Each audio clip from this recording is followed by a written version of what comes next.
साथियों जय हिंद। मैं अनुराग पांडे आपका हार्दिक स्वागत करता हूं आज के इस वीडियो सेशन में। देखिए आज के इस वीडियो सेशन में जो टॉपिक है वो है टॉपिक नाव और धारा। लिखिएगा, टॉपिक जो है मैथ का वो बहुत इंपॉर्टेंट टॉपिक है, नाव और धारा। लिखिएगा, नाव तथा धारा, नाव तथा धारा। नाव धारा बहुत इंपॉर्टेंट टॉपिक है और याद रखिए ये जो टॉपिक है ये किसका अपोजिट होता है? ये रेलगाड़ी का अपोजिट होता है। रेलगाड़ी जो टॉपिक होती है, रेलगाड़ी जो हमने टॉपिक पढ़ा है, रेलगाड़ी जो टॉपिक है उसका ठीक अपोजिट होता है, ठीक उल्टा। ठीक जो अपोजिट वो होता है वो कौन सा टॉपिक होता है वो याद रखिए, ये होता है ट्रेन। ट्रेन का अपोजिट जो होता है, ट्रेन जो टॉपिक हमने पढ़ा है ट्रेन का अपोजिट याद रखिएगा नाव धारा है। ट्रेन का अपोजिट टॉपिक कौन सा है? नाव धारा। नाव क्या होती है? मान लीजिए ये अपने एक नाव बना दी हमने, ये इस तरह से हमने नाव बना ली और ये हमने इस पे धारा बना दी। ठीक है, ये इस तरह से यहाँ पर नाव बना दी हमने और ये धारा बना दी।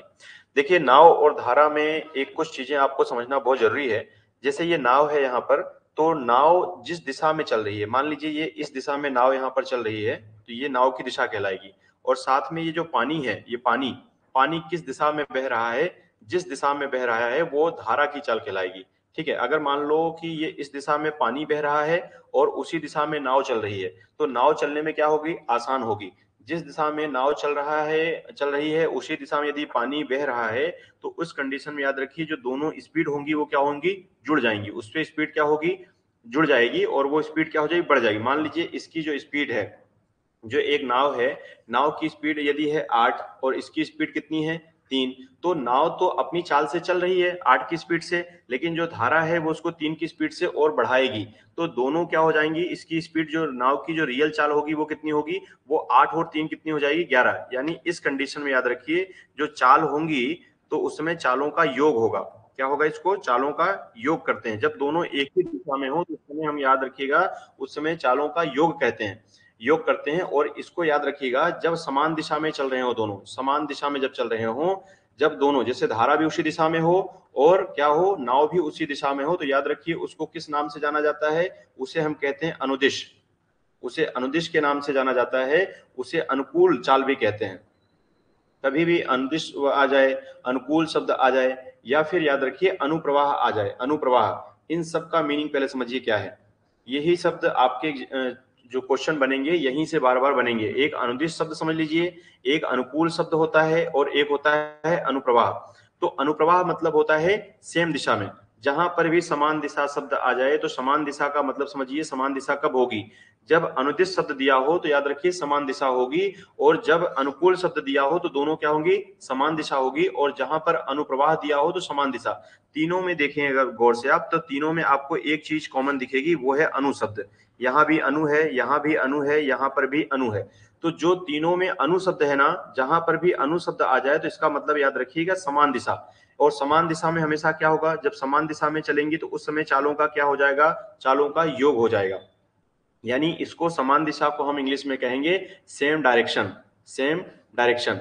जब समान दिशा होगी या सेम डायरेक्शन होगा उस समय चालों का क्या होगा?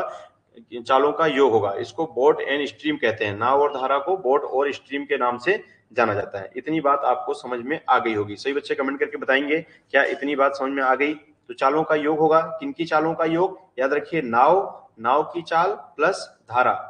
नाव प्लस धारा, दोनों की धारा मतलब ये जो बह रही है उसको हम क्या कहेंगे? धारा कहेंगे। तो नाव और धारा की चालों का क्या हो जाएगा? योग हो जाता है। इतनी बात जल्दी से अगर आपको समझ में आ गई है तो जल्दी से कमेंट करके बताएं सही बच्चे। हाँ, प्रश्न है यहाँ पर कि सर धारा किसे कहते हैं? तो देखो, जो चलता हुआ जो पानी है ना, जो बहता हुआ जो पानी है उसे हम क्या कहते हैं? धारा। जैसे ये पानी जो जिस दिशा में बह रहा है उस वही उसकी क्या कहलाएगी? धारा कहलाएगी। जैसे पानी इस दिशा में बह रहा है तो ये इसकी धारा कहेगी। अगर इस दिशा में उल्टा दिशा में बह रहा है तो वो उसकी धारा कहलाएगी। यानी जिस दिशा में पानी बह रही है या बह रहा है, याद रखिए वही उसकी हम क्या कहेंगे? धारा कहेंगे। ठीक है, चलिए ठीक है। उम्मीद करता हूं इतनी बात आप समझ चुके होंगे। अगला आप समझिएगा, एक नाव हमने फिर से यहाँ बनाई। ठीक है, एक नाव हमने बना ली यहाँ पर। अब नाव हमने बना ली, मान लीजिए नाव जो है, नाव इस दिशा में चला रहे हैं हम, और जो धारा है हमारी वो इस दिशा में बह रही है। ठीक है, धारा हमारी इस दिशा में बह रही है। तो अगर नाव जो धारा है इस दिशा में बह रही है और नाव इस दिशा में हम चला रहे हैं, तो भी अगर देखो इस दिशा में हम बढ़ेंगे तो ये नाव जो धारा है ना ये उनको रोकेगी, क्या करेगी, रोकेगी। मान लो इसकी स्पीड हमारी है 5 की स्पीड, 5 किलोमीटर पर आवर की स्पीड से मान लो हम नाव को चला रहे हैं, और यहाँ पर धारा जो है वो क्या कर रहा है, 2 की स्पीड से बह रहा है, 2 की स्पीड से वो उधर से लहर आ रही है पानी की, ठीक है, पानी की। तो ये क्या करेगी, 2 की स्पीड से इसको रोकेगी। अगर रोकेगी तो भी क्या होगा, दोनों के चाल में इसकी रुकावट होगी। तो रियल चाल हम 5 की स्पीड चला रहे हैं, लेकिन 2 की स्पीड से रोकेगी तो रियल चाल कितना हो जाएगा, 3 हो जाएगा। 3 कैसे होगा, 5 माइनस 2 करेंगे तो कितना आ जाएगा, 3।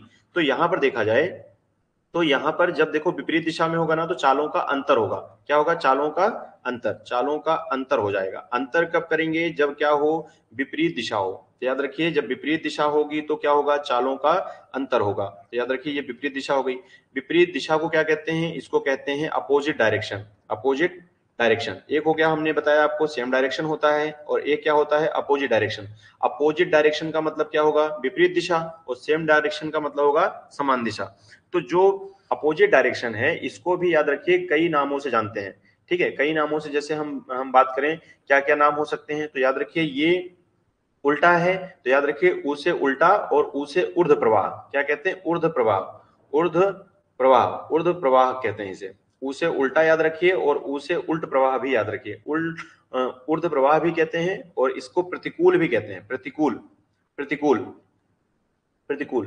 देखो जो प्रतिद्वंदी होते हैं, एक शब्द सुना होगा ना, प्रतिद्वंदी। प्रतिद्वंदी मतलब होते हैं जो आपके कंपटीटर होते हैं, जो आपको हमेशा जो रोकने का काम करें, प्रतिद्वंदी मतलब होता है यहाँ पर। तो देखो प्रतिकूल वर्ड बना है ना, तो ये आपको रोकने का काम कर रहा है। प्रतिकूल और प्रतिद्वंदी शब्द से आप याद रखेंगे तो प्रतिकूल जो शब्द है जहां पर आएगा वहां रोकने का काम करेगा, और अनुकूल क्या है, उसी दिशा में बहेंगे तो अनुकूल, और उल्टी दिशा में बहेंगे तो याद रखिए वो प्रतिकूल कहलाएगा।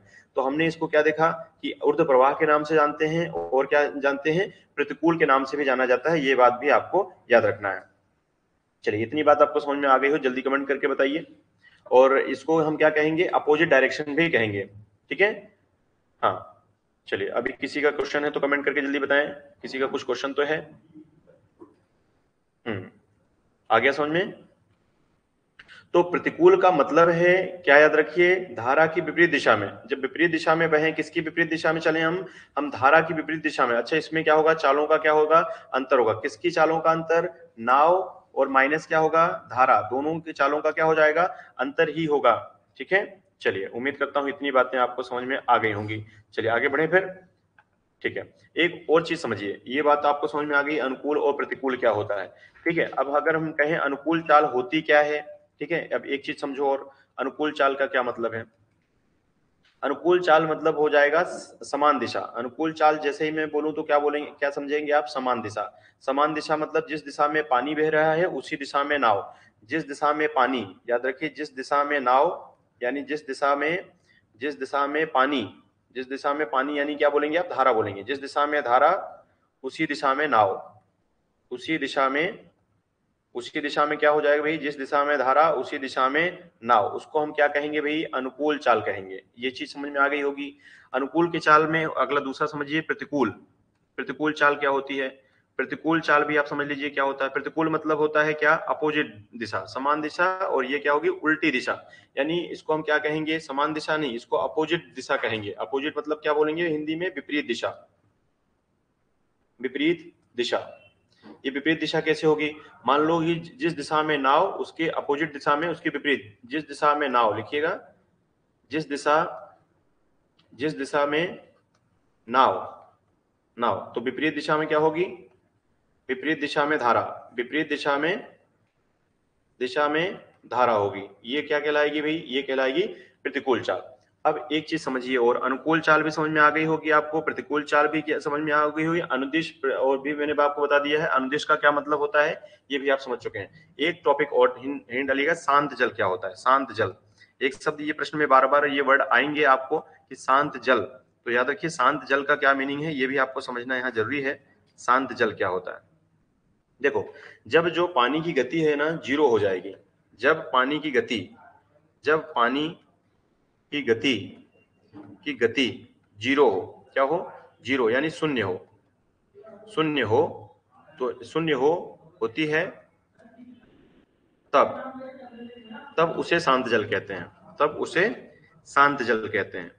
अगर शांत जल पूछा जाए किसे कहते हैं, जब याद रखिए पानी की जो गति हो जाएगी कितनी हो जाएगी, जीरो हो जाएगी, तो उसे हम क्या कहेंगे, शांत जल कहते हैं। तो हमने देखा अनुकूल चाल क्या होता है, हमने देखा प्रतिकूल चाल क्या होता है, हमने देखा शांत जल क्या होता है। इतनी पूरी बात उम्मीद करता हूं कि जितनी भी बात मैंने आपको बताई है पूरी चीज आपको समझ में आ गई होंगी। आइए अब एक प्रश्न को लेकर हम समझते हैं, तो प्रश्न के माध्यम से आपको और अच्छे समझ में आएगा।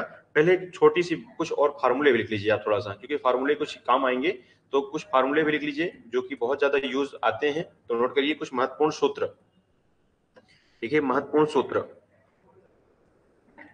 महत्वपूर्ण सूत्र, ये कुछ फार्मूले आपको याद रखना है। पहला, शांत जल में, शांत जल में, ये आपको याद ही कर लेना है, शांत जल में चाल, शांत जल में चाल किसकी हो सकती है चाल, जैसे हम नाव की यदि हम बात करें या जिसकी भी चाल होगी शांत जल में यदि हो, तो याद रखिए उस समय फार्मूला होता है अनुकूल, अनुकूल प्लस प्रतिकूल, अनुकूल प्लस प्रतिकूल।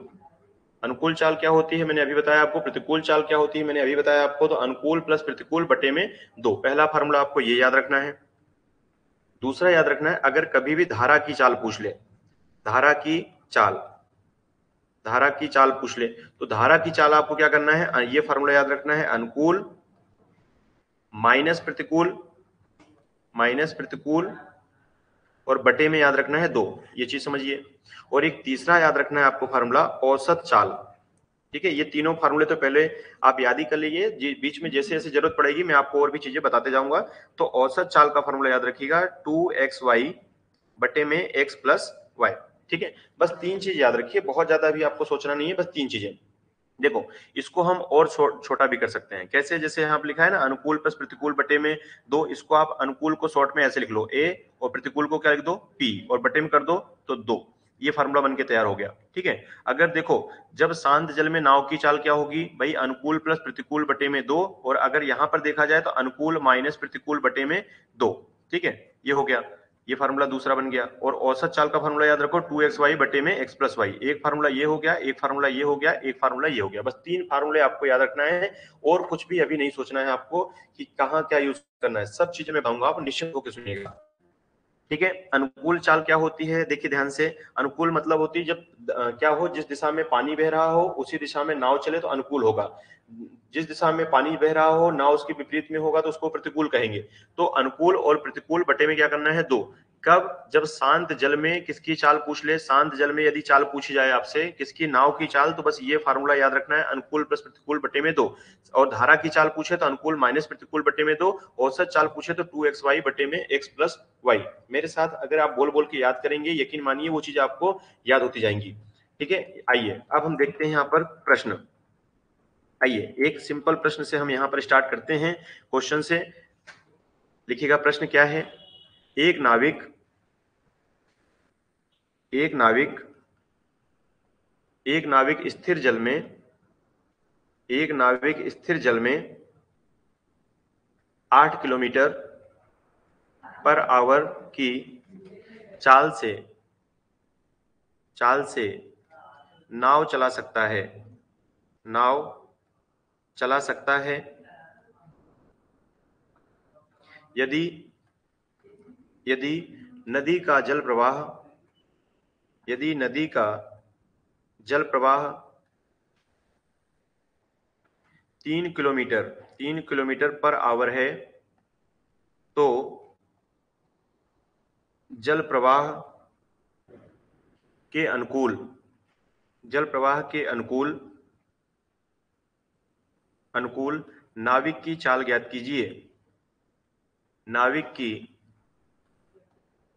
चाल ज्ञात कीजिए, नाविक की चाल ज्ञात कीजिए। सबसे पहले इस क्वेश्चन को ध्यान से पढ़िए, अब ध्यान से समझिए कुछ चीजें, कोई जल्दीबाजी नहीं करना है आपको। अगर शुरुआत में बेस बना रहे हैं आप तो हर चीजें बहुत आराम आराम से समझना है, इसके बाद अगर आप सीख जाएं तो वीडियो को स्पीड से भी देखना ना भूलें। ये पहली बार में अगर आप समझ रहे हैं तो बहुत आराम से समझिए, इसके बाद जब एक बार सीख जाएं, जब रिवीजन करना हो तो स्पीड से वीडियो को स्पीड बढ़ा दीजिए, इसके बाद वीडियो को स्पीड से देखिएगा रिवीजन के तौर पर। ठीक है, ये मान लीजिए क्या है, यहाँ पर एक नाव है, यहाँ पर ये देखिए एक नाव है, मैंने एक नाव बना ली यहाँ पर। ठीक है, और ये नाव हो गई इस तरह से, और नाव इस दिशा में बह रही है। ठीक है, देखो नाव की चाल कितनी है भाई, नाव की चाल है 8, और दूसरा बोल रहा है देखो, एक नाविक स्थिर जल में, स्थिर जल का मतलब होता है शांत जल, जहां मैंने आपको शांत जल बताया था, तो शांत जल को याद रखिए एक अन्य नाम से भी जाना जाता है। इसका अन्य नाम क्या है? अन्य नाम है इसका स्थिर जल। अन्य नाम, इसी को स्थिर जल कहते हैं। शांत जल मतलब ठहरा हुआ पानी, ठीक है, स्थिर जल भी कहते हैं इसको। और इसको हम ठहरा हुआ जल भी कहते हैं, ठहरा जल, ठहरा हुआ जल। आपने गाना सुना होगा कि ठहरे हुए पानी में कंकर न मार, बावरे मन में हलचल सी मच जाएगी रे बावरे। तो क्या होता है कि ठहरे हुए पानी में कंकर न मार बावरे, मन में हल सॉरी, ठहरे हुए पानी में, अब मुझे याद नहीं आ रहा है गाना ठीक से, ठहरे हुए पानी में कंकर न मार सांवरे, मन में हलचल सी मच जाएगी रे बावरे। तो ये जो है ठहरे हुए मतलब शांत जल। शांत जल मतलब अगर आप एकदम शांत जल है उसमें अगर कंकर थोड़ा सा आप डाल देंगे तो वो क्या होगा, पानी में हलचल सी हो जाती है। तो उसको ठहरा हुआ जल भी कहते हैं, स्थिर जल भी कहते हैं और शांत जल भी कहते हैं। पूरा खेल नावधारा का याद रखिए, सिर्फ भाषा का को लेकर होता है। जब भाषा उसमें ऐसे ऐसे शब्द यूज किए जाते हैं, बच्चे उसी को लेकर कंफ्यूज जाते हैं। लेकिन आपको हर प्रकार के सवाल बनेंगे, बस शुरू से अंत तक वीडियो को ध्यान से देखिएगा। यहाँ दिया गया स्थिर जल, स्थिर जल में जो स्पीड है वो कितनी है? 8। ये किसकी हो गई? ये नाव की चाल हो गई, ठीक है। यदि जल प्रवाह, जल प्रवाह मतलब देखिए ध्यान से, जल प्रवाह मतलब धारा की चाल, जल प्रवाह मतलब धारा की चाल कितनी है? 3 किलोमीटर। देखिएगा, तो अनुकूल, अनुकूल मतलब उसी दिशा में, अनुकूल मतलब क्या है? उसी दिशा में, अनुकूल मतलब उसी दिशा में, जिस दिशा में क्या हो रहा है, नाव चल रही है, उसी दिशा में क्या हो रहा है, धारा भी बह रही है। और धारा की स्पीड क्या है? 3। जब मैंने आपको बताया था जब दोनों सेम दिशा में होते हैं उस समय चालों का क्या होता है? चालों का योग होता है, चालों का योग होता है उस दिशा में, जब दोनों सेम दिशा में चल रहे हैं। धारा की दिशा में चल रहा है, देखो जरा ध्यान से, यहाँ पे क्या है कि जल प्रवाह 3 किलोमीटर है, यहाँ पर देखिए धारा की दिशा में नाव चला रहा है उसी दिशा में, ठीक है। और उसी दिशा जल प्रवाह क्या है? अनुकूल, अनुकूल बोल रहा है मतलब सेम दिशा में। तो भैया याद रखिए इस समय चालों का योग हो जाएगा, तो 8 + 3 यानी कितना हो जाएगा? 11 किलोमीटर पर आवर इसका आंसर हो जाएगा, ठीक है। धारा की दिशा में जहां शब्द आ जाए, याद रखिए धारा की दिशा में, धारा की दिशा में, याद रखिए धारा की दिशा में शब्द हो जहां पर, इसमें अगर सेंस निकले कि धारा की दिशा में, तो इसका एक ही मतलब होता है, मतलब याद रखिए क्या, कि चालों का योग करना है। क्या करना है? चालों का योग, चालों का योग। अनुकूल दिशा पूछे, अनुकूल का मतलब भी समझिए, अनुकूल का मतलब क्या है? चालों का योग। अनुकूल का मतलब सेम दिशा, और सेम दिशा में हमेशा याद रखिए चालों का योग करते हैं। ये इसीलिए मैंने स्टार्टिंग में आपको अनुकूल शब्द से परिचित करवाया था। आइए एक प्रश्न हम और देखते हैं, एक क्वेश्चन यहाँ पर और देखिएगा। एक क्वेश्चन जैसे दिया गया है, एक नाव की चाल, एक नाव की चाल, एक नाव की चाल 28 किलोमीटर पर आवर है, तथा धारा की चाल, तथा धारा की चाल 6 किलोमीटर पर आवर है। तो नाविक द्वारा, तो नाविक द्वारा धारा के अनुकूल दिशा में, धारा के अनुकूल दिशा में, दिशा में चला जाए तो चाल क्या होगी? तो चाल क्या होगी? अनुकूल दिशा में चला जाए तो चाल क्या होगी? यहाँ प्रश्न ये दिया गया है, तो चाल क्या होगी? आइए हम इसको देखते हैं जरा। यहाँ पर देखिए ये एक नाव हो गई, नाव जिस दिशा में चल रही है, ठीक है, जिस दिशा में ये नाव चल रही है उसी दिशा में क्या हो रहा है? जिस दिशा में नाव चल रही है भाई उसी दिशा में धारा भी चल रही है। देखो अनुकूल का मतलब ही होता है, अनुकूल मतलब जहां पर अनु शब्द आ जाए मतलब समझिए सेम दिशा, और सेम दिशा मतलब ये चल रहा है 28 की स्पीड से नाव और ये चल रही है 6 की स्पीड से। तो अनुकूल शब्द ही जहां पर आ जाए, अनुकूल आ जाए तो याद रखिए, तो वहां पर क्या होगा? चालों का योग होगा। चालों का क्या हो जाएगा? चालों का योग। और योग कर दीजिए इसका, एक है 28 और एक क्या है? 6। और 28 6 कितना होता है? 34 किलोमीटर पर आवर। यही इस प्रश्न का आंसर हो जाएगा। आइए अगले प्रश्न की ओर हम बढ़ते हैं। अगला प्रश्न यहां पर देखिएगा, शांत जल में, शांत जल में एक नाव, शांत जल में एक नाव की गति 10 किलोमीटर पर आवर है, तथा धारा का वेग, तथा धारा का वेग, वेग यानी होते ही गति, और वेग देखिए वेग को कई नामों से जान सकते हैं, जैसे कभी कभी यहाँ वेग दे देगा, वेग के अलावा इसको हम बोल सकते हैं चाल भी बोल सकते हैं, ठीक है, चाल बोल देगा, वेग बोल देगा, स्पीड भी बोल देगा इसको, स्पीड, और स्पीड के अलावा इसको हम प्रवाह भी बोलते हैं, प्रवाह, ठीक है, किस प्रवाह मतलब उसका वेग क्या है, स्पीड क्या है, प्रवाह क्या है, ठीक है, कई नामों से जाना जा सकता है। धारा का जो वेग है वो कितना है, धारा का वेग लिखिएगा 3 किलोमीटर, 3 किलोमीटर पर आवर है। तो धारा की दिशा में, तो धारा की दिशा में, धारा की दिशा में, देखो धारा की दिशा में देगा, या इसका कभी कभी ऐसा देगा, या अनुप्रवाह, या धारा के अनुप्रवाह, धारा के अनुप्रवाह, अनुप्रवाह, धारा के अनुप्रवाह, और धारा की विपरीत, धारा की विपरीत दिशा, विपरीत दिशा, विपरीत दिशा को याद रखिए क्या कहते हैं, ऊर्ध्व प्रवाह, विपरीत दिशा, या फिर इसको कभी कभी प्रश्न में ऐसा होगा धारा के ऊर्ध्व प्रवाह, धारा के ऊर्ध्व, उसे उल्टा, उसे ऊर्ध्व, ऊर्ध्व प्रवाह, ऊर्ध्व प्रवाह में चाल, नाव की चाल, नाव की चाल ज्ञात कीजिए, ज्ञात कीजिए। अब देखिए दोनों चीज समझिए, अभी हमने बताया जहां पर भी देखिए सबसे मेन चीज इसमें समझने वाली अनुप्रवाह और ऊर्ध्व प्रवाह है। अगर कभी भी सेंटेंस में अनु शब्द आ जाए ना, मतलब समझिए समान दिशा, ठीक है, तो अगर अनुप्रवाह पूछा जाए, धारा की दिशा में पूछा जाए, तो देखो अनुप्रवाह जो होगी, ठीक है, या अनुकूल जो चाल होगी धारा की दिशा में, उसको क्या बोलेंगे, अनुकूल चाल, अनुकूल जो चाल होगी वो क्या होगी, अनुप्रवाह या अनुकूल बोलेंगे तो क्या होंगी, दोनों जुड़ जाएंगी, हो जाएगा 10 + 3, ये कितना हो जाएगा, 13 किलोमीटर पर आवर, ठीक है। और ये अगर ऊर्ध्व प्रवाह बोले, ऊर्ध्व प्रवाह मतलब उल्टा, तो ऊर्ध्व प्रवाह में क्या होगा, ऊर्ध्व प्रवाह मतलब उल्टे में क्या होती है, चालें घट जाती हैं, 10 - 3 कितना हो जाएगा, 7 किलोमीटर पर आवर, ये दोनों आंसर इसके हो जाएंगे, ठीक है। चलिए आगे हम बढ़ते हैं अगले प्रश्न की ओर। कभी कभी ये प्रश्न दशमलव में भी दे दिए जाते हैं, आइए एक क्वेश्चन हम देखते हैं यहाँ पर। अच्छा, और एक आध प्रश्न बता दें, ठीक है, इसको नोट करिए जल्दी से पहले। हाँ चलिए, हाँ उम्मीद करता हूँ ये आप बना लेंगे इतना। एक क्वेश्चन और लिख लीजिएगा, थोड़ा सा एक आध और क्वेश्चन बता देता हूँ, लिखिएगा, एक नाव की चाल, एक नाव की चाल, एक नाव की चाल 28 किलोमीटर, 28 किलोमीटर पर आवर है। यदि आपसे क्वेश्चन बन रहे हैं तो वीडियो को स्पीड से देख के आगे बढ़ते जाइए। एक नाव की चाल 28 किलोमीटर पर आवर है, लेकिन वीडियो में एक भी क्वेश्चन आप छोड़िएगा मत, क्वेश्चन पूरे देखिएगा, जितने आप क्वेश्चन देखेंगे उतने आपसे हो सकता है किसी क्वेश्चन में कुछ नया कॉन्सेप्ट बता दूं या कुछ नई चीजें बता दूं, इसलिए वीडियो पूरी देखिए, स्पीड से भले देख लीजिए आप। एक नाव की चाल 28 किलोमीटर पर आवर है,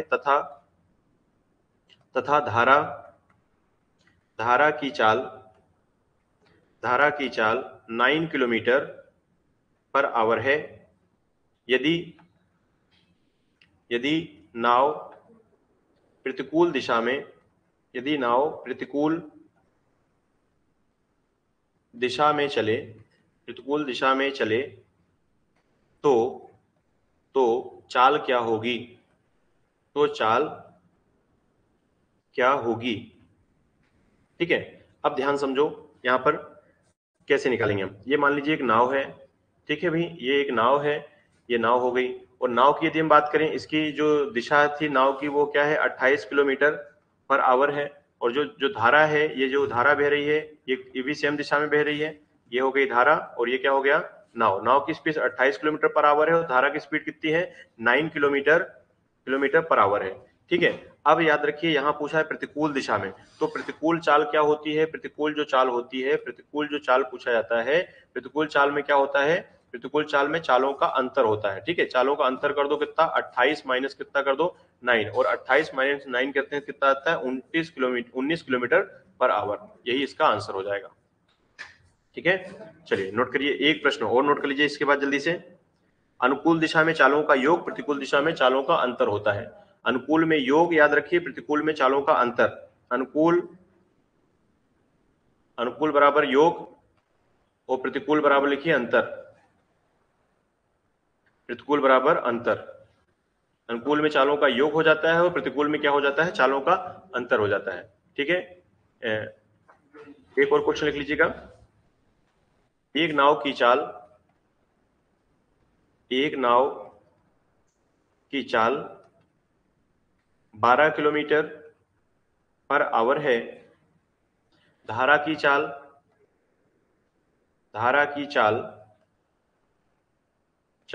2.4 किलोमीटर पर आवर है, तो प्रतिकूल दिशा में चाल क्या होगी? तो प्रतिकूल दिशा में, मेरे क्वेश्चन लिखने से पहले कोशिश करें कि आप फटाफट स्पीड से आंसर दें। प्रतिकूल दिशा में चाल क्या होगी? तो स्पीड से आप आंसर बनाएं। क्वेश्चन मैं आपको इतने दे दूंगा, यदि आप इन्हीं क्वेश्चनों की प्रैक्टिस करेंगे तो आपको अलग से क्वेश्चन ढूंढने की जरूरत नहीं पड़ेगी। आप इन्हीं क्वेश्चनों को इतना प्रैक्टिस कर लीजिए कि कोई भी क्वेश्चन आ जाए तो आपसे वो आसानी से बन जाए। ठीक है, ये मान लीजिए नाव है, ये नाव है और नाव की दिशा ये है। ठीक है, ये देखो प्रतिकूल पूछा है, प्रतिकूल मतलब होता है अपोजिट, तो धारा जो है जस्ट क्या होगी, धारा यहाँ पे अपोजिट दिशा में होगी। ठीक है, ये धारा हो गई। नाव क्या है, नाव जो है, नाव इस दिशा में बह रही है और धारा अपोजिट दिशा में बह रही है। जब दोनों अपोजिट होते हैं या प्रतिकूल होते हैं तो प्रतिकूल जो चाल होती है, प्रतिकूल चाल में याद रखिए चालों का क्या होता है, अंतर होता है। ठीक है, अंतर कर दीजिए कितने का, 12 माइनस कर दीजिए 2.4। जब 12 में से 2.4 घटाएंगे तो ये कितना आ जाएगा, 9.6 आ जाएगा। ये हो जाएगा इसका आंसर। ठीक है, 9.6 किलोमीटर पर आवर इसका आंसर हो जाएगा। चलिए, एक प्रश्न का आंसर आप कमेंट करके जरूर बताइएगा। क्वेश्चन नोट करिएगा, ये क्वेश्चन आपके लिए प्रैक्टिस के लिए मैं क्वेश्चन दे रहा हूं यहां पर, आंसर कमेंट करके बताइएगा। लिखिएगा, एक नाव की चाल 16 किलोमीटर पर आवर है तथा धारा की चाल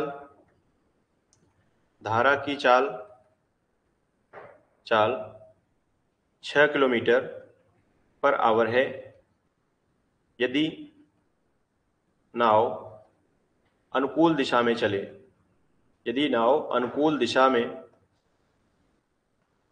में चले तो चाल क्या होगी? तो चाल क्या होगी? अनुकूल दिशा में चले तो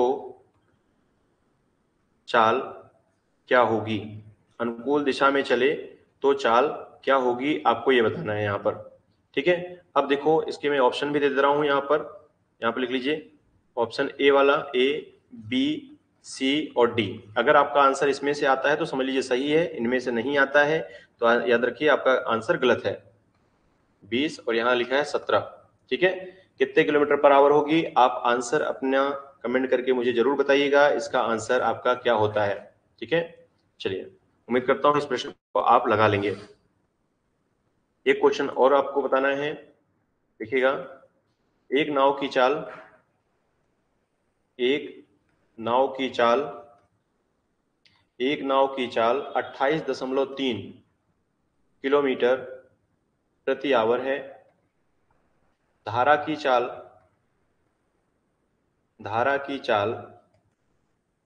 7.2 किलोमीटर पर आवर है, तो अनुकूल दिशा में चाल क्या होगी? तो अनुकूल दिशा में चाल क्या होगी? अनुकूल दिशा में चाल क्या होगी? मेरे प्रश्न का, इस प्रश्न जो का मैं लिखता हूं उतनी देर में आप आंसर कोशिश करिए, निकाल लीजिए। मेरे सॉल्यूशन देने से पहले आप आंसर को निकालने का प्रयास करिए। वीडियो को स्पीड से चलने दीजिए और स्पीड से चलने के बाद क्या करिए, आप उसका सॉल्यूशन आंसर निकालिए और थोड़ा स्पीड बनाए। मेन चीज स्पीड है। अभी स्पीड पे जिसने कमांड बना ली, समझ लो सिलेक्शन हो जाएगा उसका।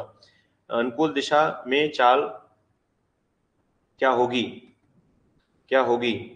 कोई दिक्कत नहीं, आसानी समझ में आएगा। देखिए, कहते हैं कि बिना सीखे तो, याद रखिए, बिना सीखे तो साइकिल चलाना भी असंभव है और सीख कर तो हवाई जहाज भी चलाया जा सकता है। नहीं आता इसमें कोई समस्या नहीं है, लेकिन सीखेंगे तो यकीन मानिए आप जरूर इसका लगा पाएंगे आंसर। ठीक है, ऑप्शन भी मैं यहाँ दे दे रहा हूँ, यहाँ पर लिखिएगा। यहाँ पर आंसर हो जाएगा 35.5।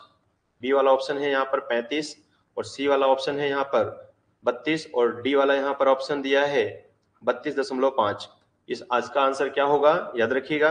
देखिए यहाँ पर जो नाव की चाल है और यहाँ पे क्या दिया है, ये धारा की चाल दिया है। अनुकूल दिया है अ से अनुराग और अ से अनुकूल, अ से अनुप्रवाह, ये कई नाम जो है याद रखिए ये समान दिशा में है। ठीक है, तो अनुकूल याद रखिए समान, आपको अगर लक्ष्य के समान अगर बढ़ना है तो अनुराग हम आपके सर, अनुराग सर जो है वो आपके साथ में है, तो याद रखिए तो लक्ष्य पाना आसान हो जाएगा आपके लिए। तो ऐसे अनुकूल का मतलब याद रखिए समान दिशा।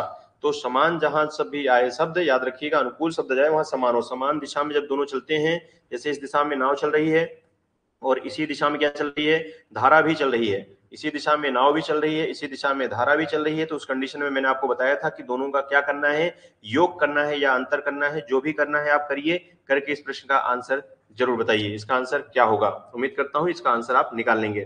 ठीक है, चलिए अगले अगले प्रश्न की ओर हम बढ़ते हैं। अगला प्रश्न भी देख लीजिए।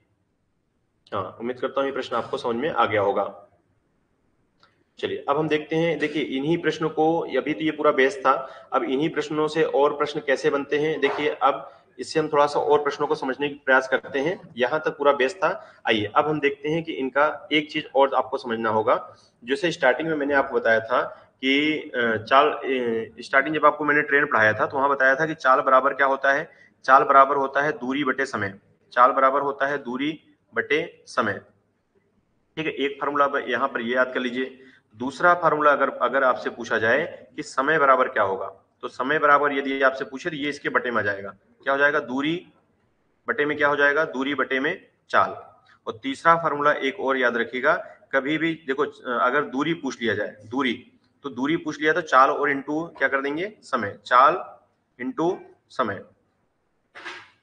देखिए चाल जो है इसको कहा जाता है स्पीड, स्पीड, और समय को याद रखिए, समय को कहा जाता है टाइम, और जो दूरी है दूरी को कहा जाता है डिस्टेंस, डिस्टेंस। इसी से ये तीनों फार्मूले बने हैं। तो स्पीड इक्वल टू क्या होता है, डिस्टेंस अपॉन में टाइम। इसी से ये पूरे फार्मूले बनते हैं, डिस्टेंस अपॉन में टाइम। ठीक है, चलिए ये तीनों फार्मूले भी आप नोट कर लीजिए। इन्हीं से आप देखिए आगे जो 2-3 क्वेश्चन में जो बताने जा रहा हूं वो पूरे इसी पे बेस्ड होंगे। आइए देखते हैं। एक क्वेश्चन यहां पर जैसे दिया गया है, देखिएगा, एक नाविक की चाल, एक नाविक की चाल 18.5 किलोमीटर पर आवर है तथा धारा की चाल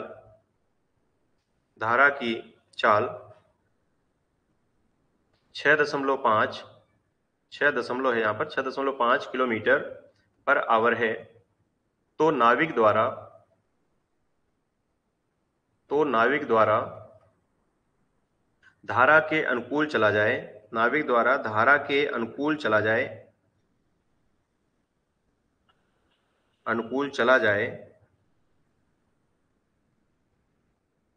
तो 9 घंटे में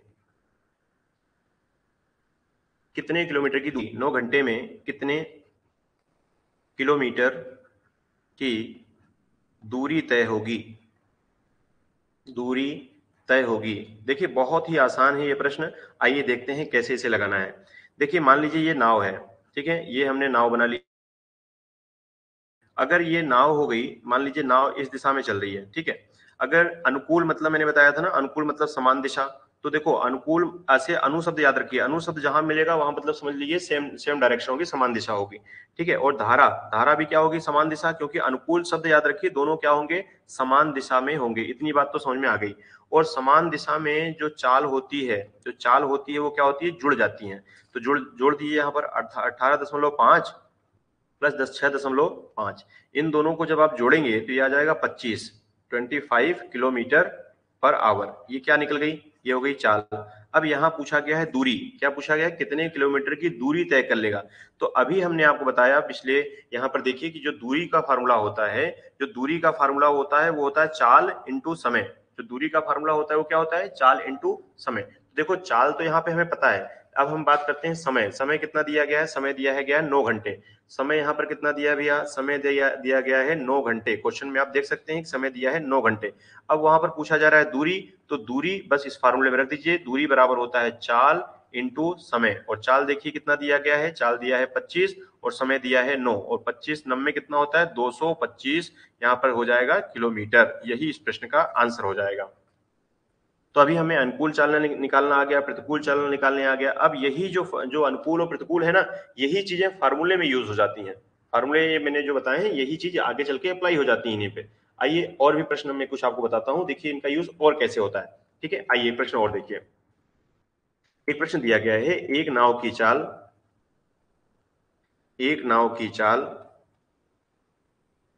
16 किलोमीटर पर आवर है, तथा धारा की चाल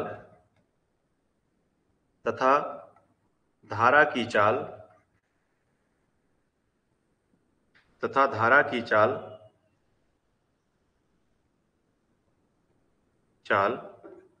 6 किलोमीटर पर आवर है। धारा के अनुकूल धारा के अनुकूल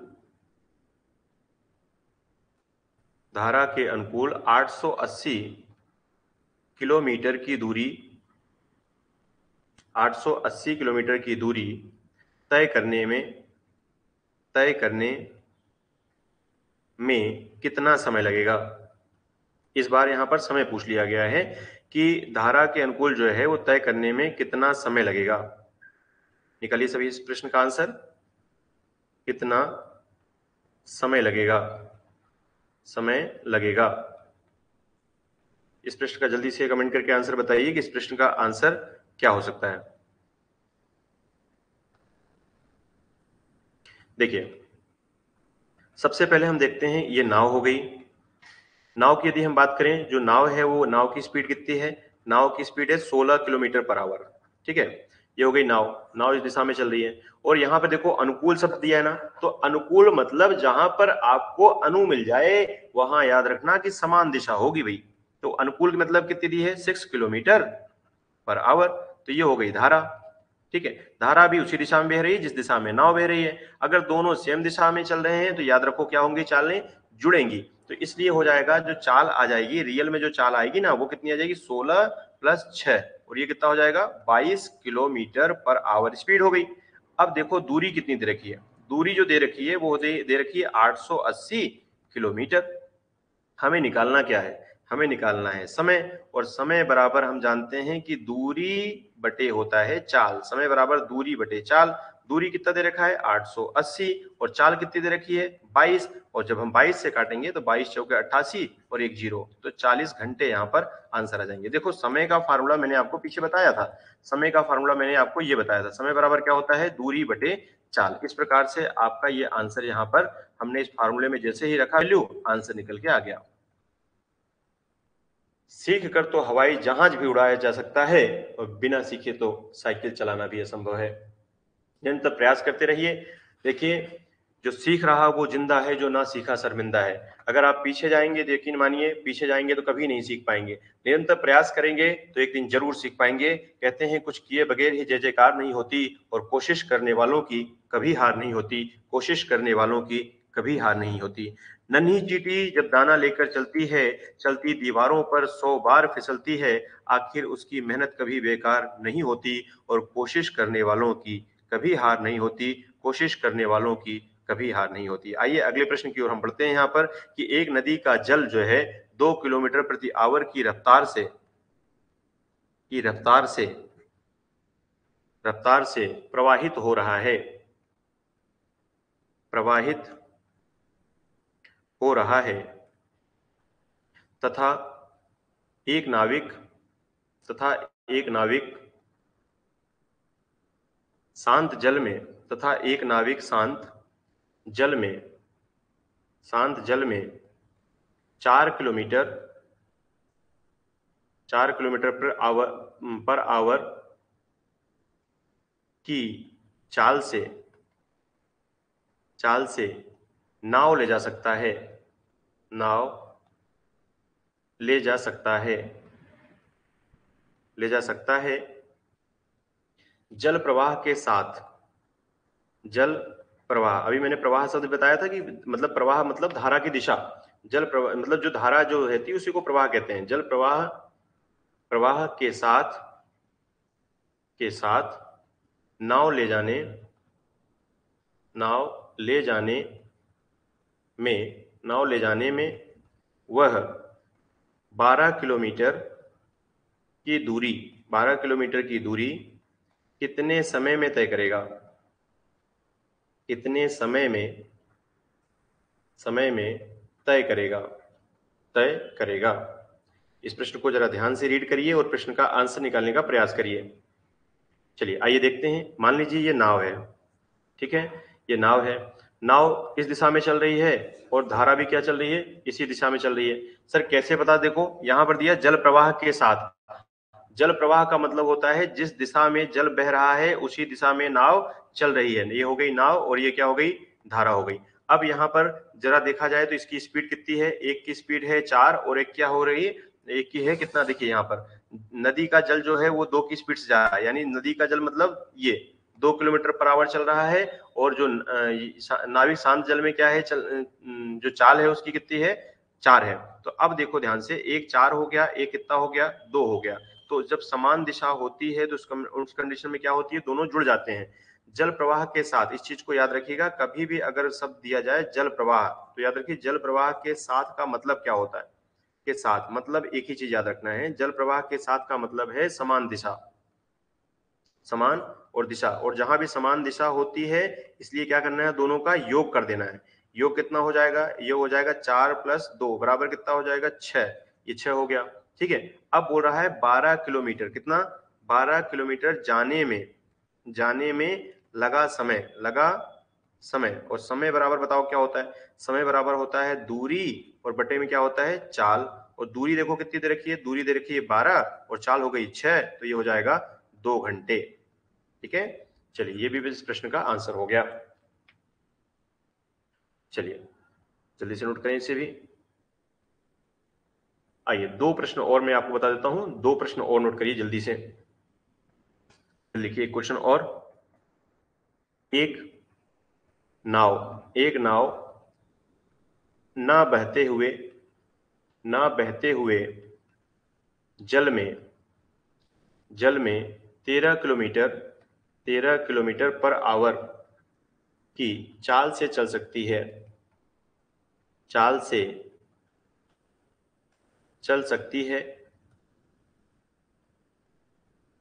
यदि धारा की गति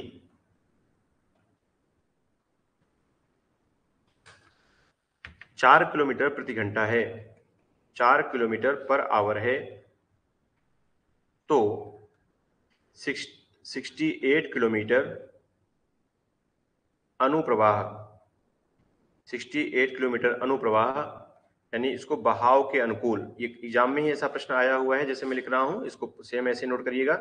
बहाव के अनुकूल चलने में नाव को कितना समय लगेगा? नाव को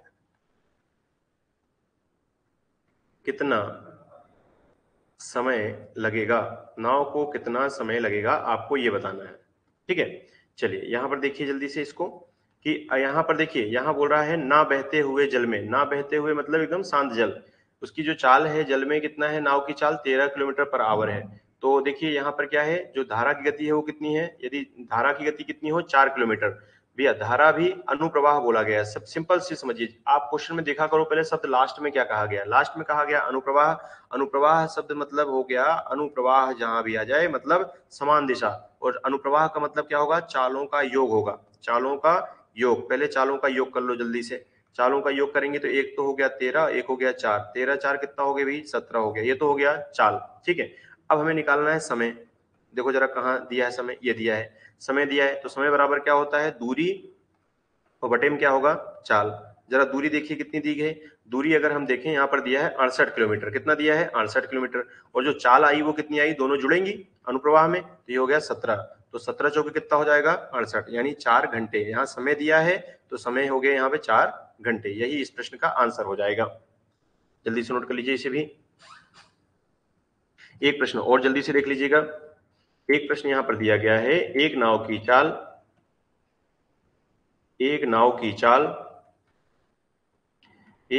चाल 24 किलोमीटर पर आवर है तथा धारा की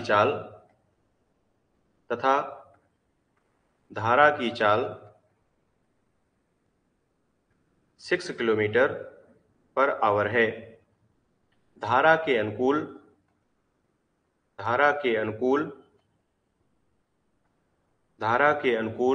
दिशा में 9 घंटे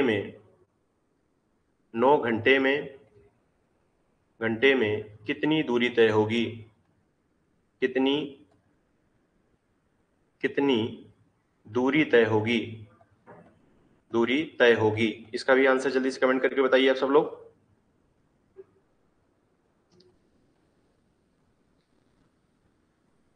कितनी दूरी तय होगी?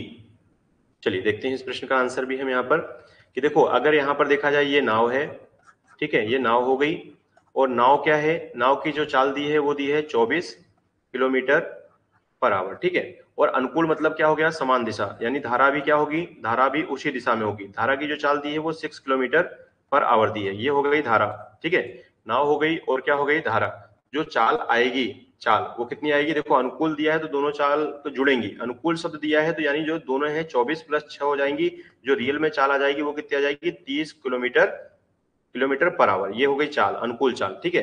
अब हमें क्या निकालना है, कितनी दूरी तय करेगी। तो अभी हमने ये फार्मूला बताया था, दूरी बराबर क्या होता है, दूरी बराबर चाल इंटू क्या होगा, समय, ठीक है। चाल देखो यहाँ कितनी दी है, चाल दी है 30, और समय देखो यहाँ कितना दिया है, समय दिया है यहाँ पर 9 घंटे। तो 3 9 27, यानी 270 किलोमीटर की यहाँ पर दूरी तय होगी। यही इस प्रश्न का आंसर हो जाएगा। जल्दी नोट करिए इसको भी। अगर आप चीजें को अच्छे से समझ पाए हैं तो अगला मैं प्रश्न आपके लिए दे रहा हूं, इस प्रश्न का आंसर कमेंट करके जरूर बताइएगा। जल्दी लिखिए क्वेश्चन।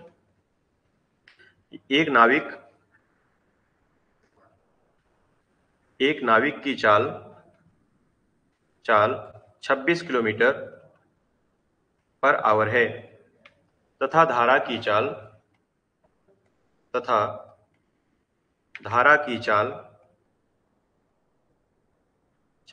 6 किलोमीटर पर आवर है। तो धारा के अनुकूल दिशा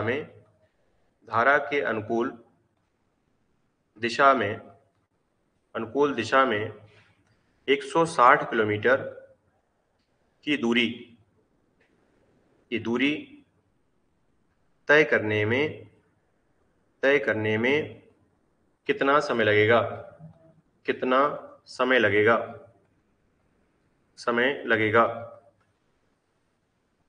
यहाँ पे ऑप्शन भी मैं दे रहा हूं, यहाँ पर देखिएगा, 5 घंटे, ऑप्शन बी 7 घंटे, ऑप्शन सी 9 घंटे, ऑप्शन डी 4 घंटे। आपको इसका आंसर कमेंट करके बताना है कि इसका आंसर क्या होगा। इसका आंसर कमेंट करके जरूर बताइएगा। इसका आंसर इसी में दिया गया है, उम्मीद करता हूं इसका आंसर आप जरूर निकाल लेंगे। जल्दी से बताइएगा कमेंट करके आप सभी। बिल्कुल। काफी बच्चों का आंसर आ रहा है। एक प्रश्न और लिख लीजिए जल्दी से। यदि स्थिर जल में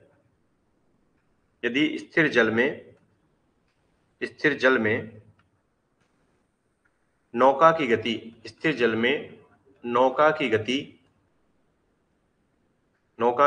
20 किलोमीटर पर आवर है तथा धारा की गति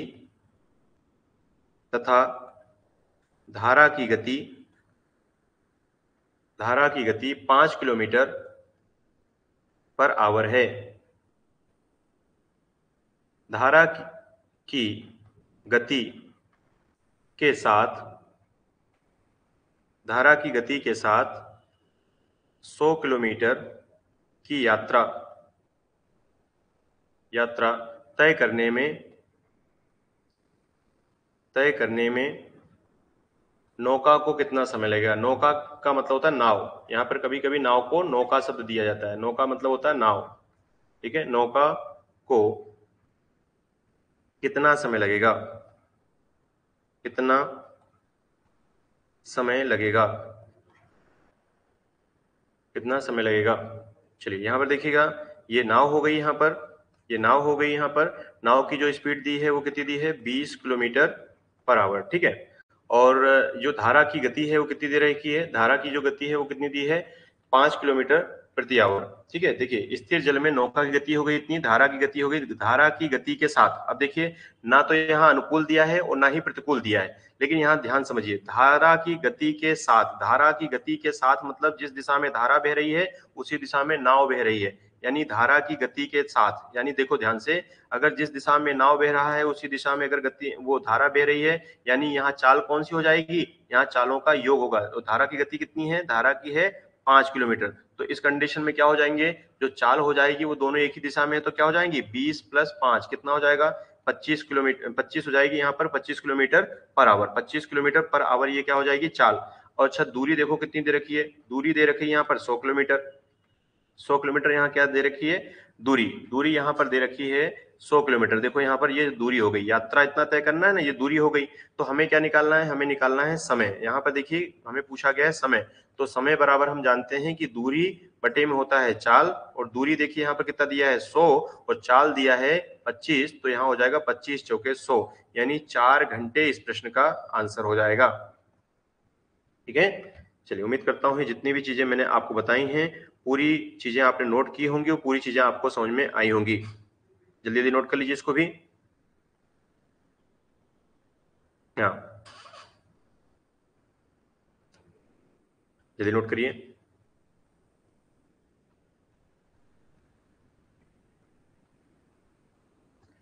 चलिए बिल्कुल, आइए हम थोड़ा सा, बस मैं आपको 2 मिनट और लूंगा, 2 मिनट में पूरी चीजें मैं रिवाइज करा देता हूं कि हमने क्या चीजें देखी यहाँ पर, ठीक है। सबसे पहले मैंने आपको बताया यहाँ पर कि जो नाव धारा है ये किसका अपोजिट है, रेलगाड़ी जो टॉपिक है, ट्रेन जो है उसका अपोजिट टॉपिक है। आगे चल के हम समझेंगे कि कैसे अपोजिट है। अभी यहाँ पर देखिए, जैसे यहाँ पर हम देख रहे हैं कि ये एक नाव है और ये क्या है, धारा, इसको बोट कहते हैं, इसको स्ट्रीम कहते हैं, बोट एंड स्ट्रीम।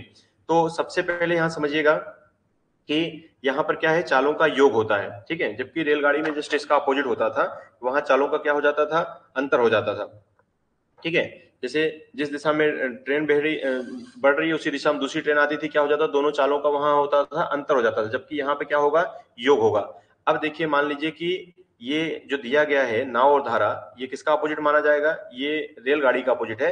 तो सबसे मेन इंपॉर्टेंट बात है यहाँ पर हमने जो सीखी वो अनुदिश, अनुकूल और अनुप्रवाह का मतलब क्या होता है, समान दिशा। जिस दिशा में नाव बहे उसी दिशा में धारा बहे तो उसको समान दिशा कहेंगे, सेम डायरेक्शन कहेंगे, और उसको कहा जाता है अनुदिश, अनुकूल, या फिर क्या कहते हैं उसको अनुप्रवाह के नाम से जानते हैं, ठीक है।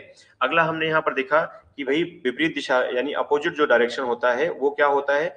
यहाँ पर मैंने आपको बताया कि ये जब अपोजिट में चलते हैं उस समय क्या करना है, चालों का अंतर कहना है। और ऊ से उल्टा और ऊ से क्या होता है, ऊर्ध्व प्रवाह होता है, यानी इसको प्रतिकूल दिशा भी कहा जाती है, जब नाव अलग दिशा में जाए और धारा अलग दिशा में जाए, ठीक है। अनुकूल का मतलब समान दिशा और प्रतिकूल का मतलब क्या होता है, विपरीत दिशा, ठीक है। शांत जल क्या होता है, जब पानी की जो गति होती है वो कितनी होती है, शून्य होती है, इसको स्थिर जल भी कहते हैं, ठहरा हुआ जल भी कहते हैं। महत्वपूर्ण मैंने फार्मूले भी आपको बताए, जैसे शांत जल में जो चाल होती है वो कितनी होती है, अनुकूल प्लस प्रतिकूल बटे में 2। इसका यूज आगे वाले सवालों में होगा जब मैं आपको नेक्स्ट इसका पार्ट पढ़ाऊंगा। तो अभी तो सिर्फ मैंने अनुकूल निकालना सिखाया आपको, प्रतिकूल निकालना सिखाया।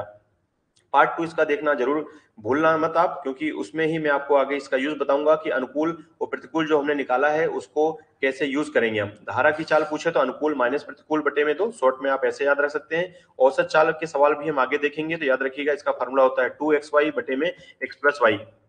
जैसे पहला प्रश्न यहाँ पर हमने देखा, इसका भी देखिए यहाँ पर चालों का योग कब होगा, जब समान दिशा में होंगे नाव और धारा तो चालों का योग होगा, और अगर विपरीत दिशा में होंगे तो याद रखिए जैसे यहाँ पर ऊर्ध्व प्रवाह दिया गया है तो विपरीत दिशा में चालों का क्या हो जाता है, अंतर हो जाता है। उम्मीद करता हूँ जितने भी सवाल मैंने आपको बताए हैं पूरी चीज आपको समझ में आए होंगे। जैसे चाल बराबर एक फार्मूला हमने देखा, दूरी बटे समय, समय बराबर दूरी बटे चाल, और दूरी बराबर होता है चाल इंटू समय। ये सभी फार्मूले याद करिएगा, और यकीन मानिए जब आप पूरी चीजें सीख जाएंगे तो जब कुछ आप बन जाएंगे तो यकीन मानिए मुझे जरूर याद करेंगे। वीडियो में शुरू से अंत तक बने रहने के लिए आपका तहे दिल से शुक्रिया और धन्यवाद। मैं अनुराग पांडे आपका बहुत बहुत धन्यवाद अदा करता हूं। Thank you. जय हिंद, जय भारत। वीडियो पसंद आए तो अपने मित्रों तक शेयर जरूर करिएगा और वीडियो पसंद आए तो लाइक करना भी मत भूलिएगा। और चैनल पर नए हैं तो चैनल को सब्सक्राइब भी कर लीजिएगा ताकि इस प्रकार की वीडियो का नोटिफिकेशन आपको सबसे पहले मिल सके। Thank you. जय हिंद।